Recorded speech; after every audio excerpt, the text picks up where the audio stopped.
ജയപരാജയത്തിൻ്റെ കാര്യം പറയുമ്പോൾ കഴിഞ്ഞ തെരഞ്ഞെടുപ്പിൽ തന്നെ നിയമസഭാ തെരഞ്ഞെടുപ്പിൻ്റെ ഘട്ടത്തിൽ 3 മണ്ഡലങ്ങളിൽ LDF 3-ാം സ്ഥാനത്തായിരുന്നു. അത് മഞ്ചേശ്വരത്തും കാസർഗോഡും പാലക്കാടുമായിരുന്നു. ആ പാലക്കാട് സാധാരണഗതിയിൽ ഉപതെരഞ്ഞെടുപ്പ് വരുമ്പോൾ അവിടെ ഞങ്ങളുടെ നില വല്ലാതെ അങ്ങ് ശോഷിച്ചു പോയാലാണ് ഞങ്ങൾക്ക് വലിയ ക്ഷീണം സംഭവിച്ചു എന്ന് പറയാൻ പറ്റുക. പക്ഷേ കാണാൻ നമുക്ക് സാധിക്കുക, പാലക്കാട്ട് LDFൻ്റെ വോട്ട് വീതം കുറയല്ല ചെയ്തത്. UDF ജയിച്ചിട്ടുണ്ട്. നേരത്തെ UDF ആണ് ജയിച്ചത്. കഴിഞ്ഞ കുറച്ച് കാലമായി UDF ജയിക്കുന്ന മണ്ഡലമാണ്. അവിടെ LDFൻ്റെ വോട്ട് വീതം നല്ല നിലയിൽ തന്നെ വർദ്ധിപ്പിക്കാൻ കഴിയും. ഇതാണ് പാലക്കാട് ഉണ്ടായത്. ചേലക്കരയിലോ? ചേലക്കരയെ കുറിച്ച് കാണേണ്ടത്, ചേലക്കരയിൽ മത്സരിച്ച പ്രധാന സ്ഥാനാർത്ഥികൾ LDFൻ്റെയും UDFൻ്റെയും സ്ഥാനാർത്ഥികൾ. ആ സ്ഥാനാർത്ഥികൾ UDF സ്ഥാനാർത്ഥി തൊട്ടു മുന്നിൽ നടന്ന ലോക്സഭാ തെരഞ്ഞെടുപ്പിൽ അവിടെ മത്സരിച്ചതാണ്. ആ മത്സരിച്ച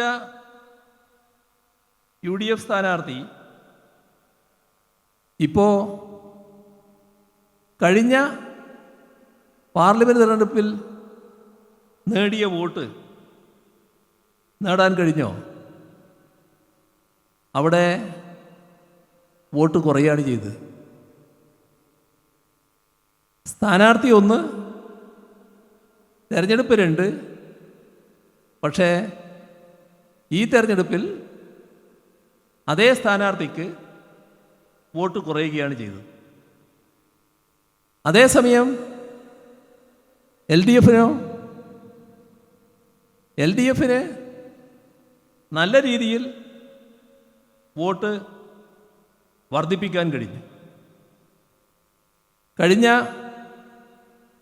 ലോക്സഭാ തെരഞ്ഞെടുപ്പുമായി താരതമ്യപ്പെടുത്തിയാൽ നല്ല വർധനവ് നേടാൻ കഴിഞ്ഞു. നല്ല ഭൂരിപക്ഷത്തോടെ വിജയിച്ചു വരാനും LDF സ്ഥാനാർത്ഥിക്കായി. ഇത് സർക്കാരിൻ്റെ ഏതെങ്കിലും തരത്തിലുള്ള ജനവിശ്വാസം നഷ്ടപ്പെട്ടതിൻ്റെ ഭാഗമായാണോ? 2016 ആദ്യ LDF സർക്കാർ രൂപം കൊള്ളുമ്പോൾ ചേലക്കരയിൽ മത്സരിച്ചിരുന്നത് ഇന്നിപ്പോൾ ജയിച്ച UR പ്രദീപ് തന്നെയാണ്.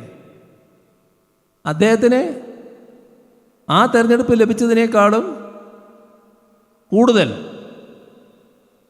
ഭൂരിപക്ഷം ഈ തെരഞ്ഞെടുപ്പിൽ നേടാൻ കഴിഞ്ഞുവെന്നതും നാം കാണേണ്ടതാണ്. അപ്പോൾ കേരളത്തിൽ LDFന് നല്ല രീതിയിൽ പിന്തുണ ലഭിച്ചിരിക്കുന്നു എന്നുള്ളത് തന്നെയാണ് കാണാൻ നമുക്ക് സാധിക്കുക. അതേസമയം BJPയെക്കുറിച്ച് മഹാശക്തിയാണ് എന്ന് പറഞ്ഞു പരത്താൻ ശ്രമിച്ചവരുണ്ടല്ലോ. ആ BJP വലിയ തോതിൽ പുറകോട്ട് പോയി എന്താണ് കാണാൻ നമുക്ക് കഴിയുക. BJPയുടെ പുറകോട്ട് പോക്കിൽ വർഗീയതയോട് ഒരു വിട്ടുവീഴ്ചയും ചെയ്യാതെ എല്ലാ ഘട്ടത്തിലും തത്വാധിഷ്ഠിതമായ സമീപനം സ്വീകരിക്കുന്ന LDFൻ്റെ സമീപനം ഏറ്റവും പ്രസക്തമായതാണ് എന്താണ് കാണാൻ നമുക്ക് കഴിയുക.